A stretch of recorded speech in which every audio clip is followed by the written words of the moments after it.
Hello everybody, welcome to Monday's edition of the Chris Pritchard Cycling News Show. And if I look a little tired, it's because I am. Not only am I ill, but it was also a Super Bowl last night. What an amazing game. Anyway, I've hardly had any sleep. But we're going to crack on with this show, and I'm going to bring you all the news from the weekend and any other news that I can be bothered to tell you about. Alright, so first up, let's get straight into the racing news, and obviously it was the weekend of the Cyclocross World Championships. Saturday saw the women take to the relatively dry, relatively boring cyclocross circuit around an airfield in Dudendorf in Switzerland. And no surprise, but it was a cracking race. I've got to say, one of the best cyclocrosses I've ever watched, because it's one of the only ones I've ever watched. But anyway, Ceylin Del Carmen Alvarado took victory from a very, very, very disappointed Annemarie Worst. Third place was Lucinda Brand. Now this was Alvarado's very first elite world championship and she ended up winning it. But that wasn't really the headline from the women's race. The headline seemed to be, especially on Twitter, that Annemarie Worst was a spoiled little brat, she was a sore loser, and there was a lot of disrespect going on. Check this little thread of tweets out, starting with Keith McRae. I thought Sana Kant was a stroppy cow on the podium if she didn't win. Worst is blowing that out of the water. If you can't at least wave to the fans and wish your countrywoman well, ... Followed up by this reply from Lauren, who said she did, eventually. But did you see her take the flowers too? The monkey with the hands over the eye emoji. But this one's from Adrian Trott. This is Laura and Emma Trott's dad. He said, couldn't make up my mind if she was just a spoilt brat, genuinely upset, or possibly a racist. For real? Really? That's what you get from watching that? Come on, Adrian. I also translated a couple of, I presume they were Dutch, tweets. This one said, at Annemarie Worst, the grapes seem to be very sour. That is a bit of a shame. And this is my favourite of all the tweets. Die, Annemarie Worst. What a bad loser. What a downfall. 3 angry emoji faces. I presume die just didn't get translated. Unless that's what he meant. He was like, die for being Marty. Listen, it's easy. It's so easy to judge someone sat on your sofa watching someone else at the pinnacle of their sport, because everyone who's not doing that, who sat there as a fan, would love to do that. So when they think of that person in second place, they go, well, she should be grateful for even finishing second, for even being in that race. But this woman has put all that effort, all that time into training, and she wasn't very far away at all from sealing her world championship. And don't forget, this woman, she didn't win silver, she lost gold. Now, if you win silver, if you win bronze, you can be happy with that. If your expectations are to finish in the top 5, in the top 10, and you end up getting on that podium, that is a great result. But when you're feeling like you're going to win, when you feel like you've got everything in line, all your ducks are in a row, and you're ready to go and win this world championship, and someone takes it away from you, I don't blame her one bit for feeling the way she did. I'm surprised more people don't actually feel that in sport, because they've dedicated their whole life to taking those rainbow stripes. And when you get that close and you feel it's your time to do it and it just isn't, it's hard to put on a smiley face and say, yeah, congratulations. Anyway, that's just my views on it. Let me know down in the comments below, did you appreciate her emotion and the way she actually felt and portrayed herself after the race, or do you think she should have been a lot more professional about it and gone, I'll cry about this when I get back to my hotel and I'll try and be happy for her now, and I'll do the job that everybody requires me to do, which is just smile and feel grateful that I'm in second place. Leave your comments down below. On to the men's elite race, and no surprise, third time in a row, Matheiu Van Der Poel wins the Cyclocross World Championships, and I actually think I pinpointed the exact moment when the victory was his. And they're underway now. Yeah. I watched this hopefully expecting somebody just to get in the lead and do something. But the moment that man crossed that start line, he'd won the World Championship. But what an amazing result from Tom Pidcock from Great Britain. I mean, listen, GB boy through and through. So I think it's an amazing result. But to have seen where he came from, he was down in 8th. Now, Tom suffered from a cold the last week. It's his first ever elite championship. He didn't let the occasion get to him. He powered through from 8th place on that first lap, 5th on that second lap, to eventually get into 2nd place and take a spot on the podium, which is a huge result, especially after his disappointment in Harrogate in that under-23 race. I think he honestly thought that he could have stood a chance of winning that, but then to put that behind him, to get his cyclocross season underway, not actually finish. I don't think he finished on the podium at any World Cup races, and go and do that. 2nd place, beating the likes of Toon Wout van Aert, Lawrence Sweeck, them others, all of them. He beat them all. So in Tom's position, he's probably really happy with that 2nd place. Like, he won silver. It's not like he lost gold. If Matheiu Van Der Poel finished 2nd, you would kind of expect him to have the same feeling as Annemarie Worst did on that podium. But Matheiu Van Der Poel 1st, Tom Pidcock 2nd, Toon in 3rd. Wout van Aert was a great result in 4th place as well, especially with all the rehab and the return into full fitness. So great result for him and a great stepping stone as he heads into his road season, just like I guess the rest of them will do now. And talking of road racing, it was the Cadel Evans Great Ocean Road Race this weekend, both for the men and the women, and I'm going to tell you how they get on now when I remember the results. Alright, so in the women's race, it was Team Sunweb rider Leanne Lippert that took victory from Arlenis Sierra, and Amanda Spratt 3rd place. Winner of the Torquay race, Brodie Chapman, she only finished 10th in this one. And over in the men's race, Dries Devenens from De Koning Quickstep, who just can't, again, just like last year, can't stop winning. He ended up winning the Cadel Evans Great Ocean Road Race, beating Pavel Sivakov in the 2-man sprint after the pair had escaped from a larger group in the few final kilometres. Darren Limpy 3rd, Jens Kukula 4th, and Dylan Van Baal for Team INEOS in 5th.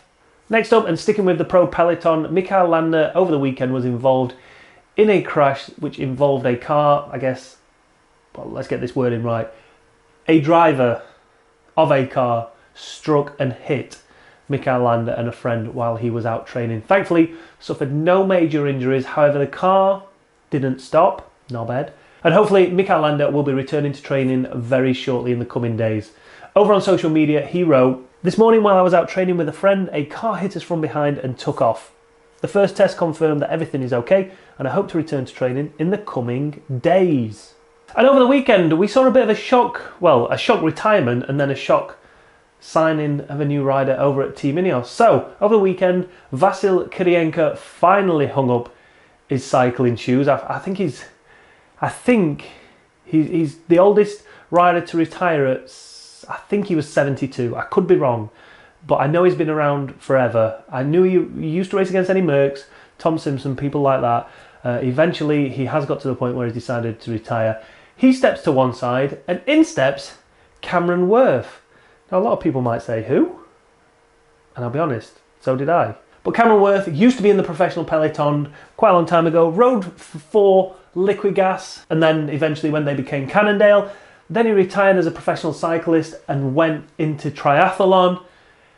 But he's taken the step back from triathlon into professional cycling. Now, I said to Tim in the office, like, why would you... This guy's 36. Now, there's nothing wrong with a 36-year-old coming into the professional peloton. Nothing wrong with that. But when you look at Team INEOS, they're always looking for marginal gains. They're always looking for the next big thing.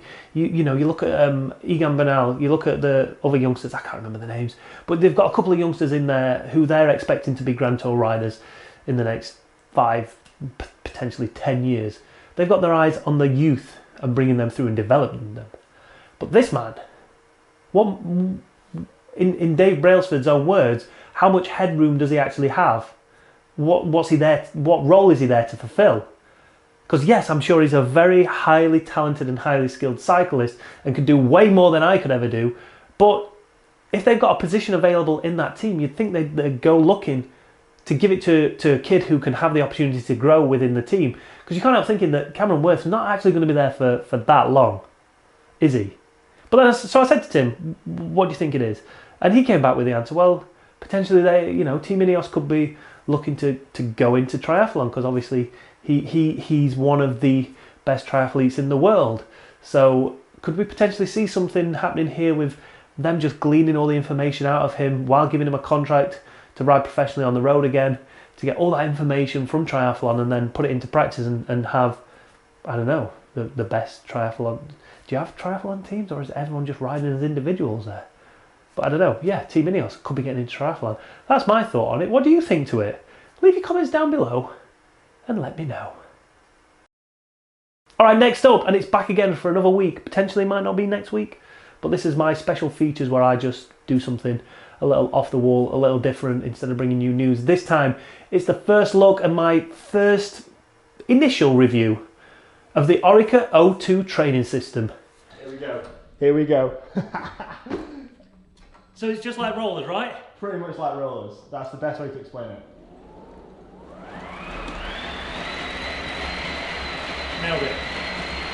Mate, that was so boring. What? Was I supposed to pretend I couldn't ride it?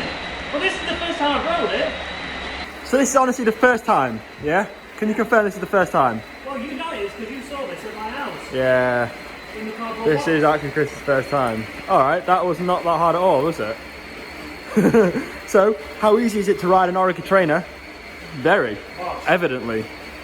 I mean, it's definitely a weird sensation Yeah. because it's kind of pulling your bike. Yeah. You don't feel as free as you do on rollers. So basically, guys, if you go like to the left or if you go off center, this the way the sensors work, it pulls you back into the middle. So it kind of feels like it's pulling you backwards. So that it kind of forces you to ride in like a dead straight line in the middle. But nice one, mate. I'm impressed. I'm actually impressed. Easy, isn't it? Easy peasy. First thoughts, Chris. First thoughts. Can I get my breath back first? It's a good workout, isn't it? Yeah.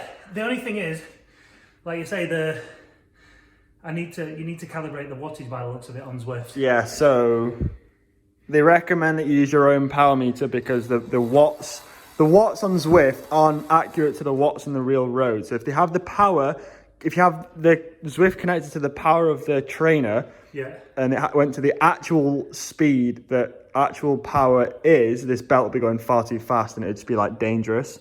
So the power isn't accurate to the trainer to Zwift. But I like it. I like But you can use it as a controllable trainer. So like when you're going up the climbs in Zwift, you can feel the resistance on this, which is 100% accurate. Oh yeah, I can. Yeah, as soon as we went up that 5%, I could feel it then. Yeah, but they recommend that you use your own power meter on your bike to connect to Zwift, basically. Yeah, and that's 11%. And yeah, I can feel that. Yeah. I mean, it even looks like you're going 11%. You can barely even keep pedaling.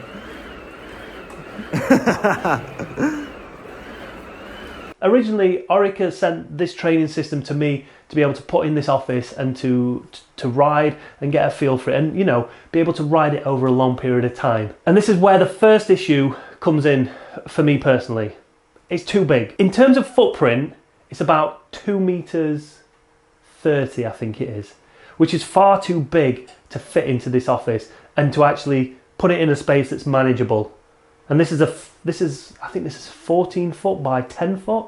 So it's a fairly sizable place, but compared to what you would normally have at home, so if you've got a smart bike, for instance, watt bike, potentially the kicker bike or the Overend tags, if you've got one of those, you'll realise how much real estate they actually take up and how manoeuvrable they are. Now the next issue I had with it, and this probably wouldn't have been an issue 4 years ago, 3 years ago.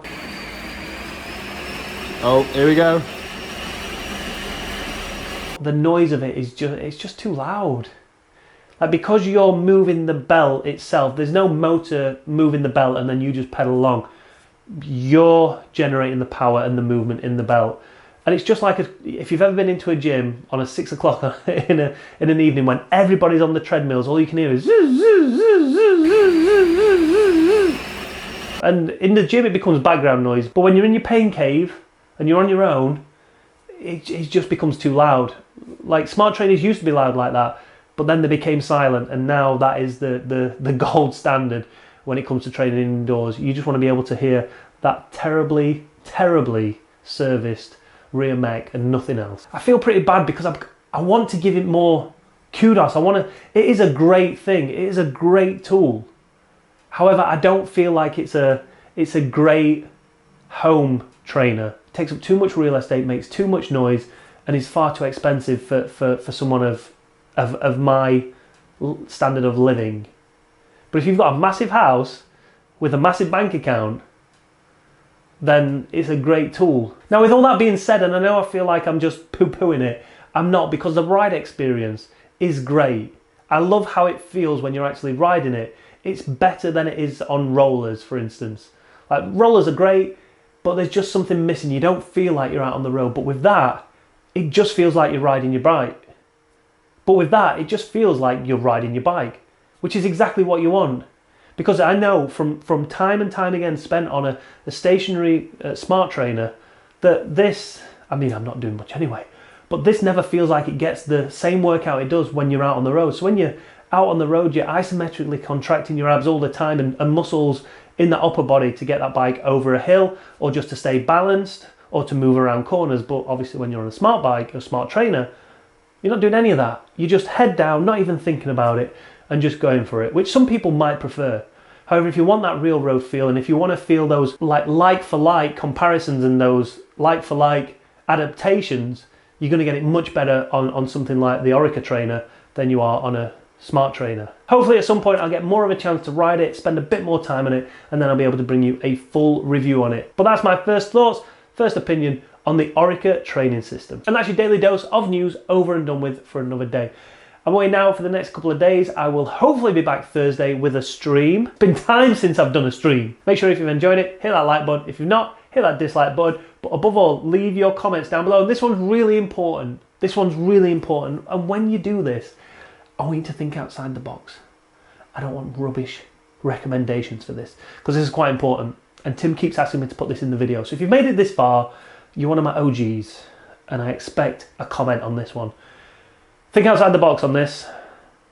But what would you like to see CyclingHub and myself do this year? What kind of video would you like to see from us? Is there a special video that you think, God, I wish someone would do that on a bike? Because I'd love to see that. It could be anything from, do you know what? I'm not even gonna try and pigeonhole anything. The world is your oyster. Give us a recommendation of what you think we should do in a one-off special video. Leave them down below, and then I'll make it happen. I'll make one of them happen. As long as they're good. Don't give me no rubbish. All right? Thanks for watching, everybody. Until next time, boosh.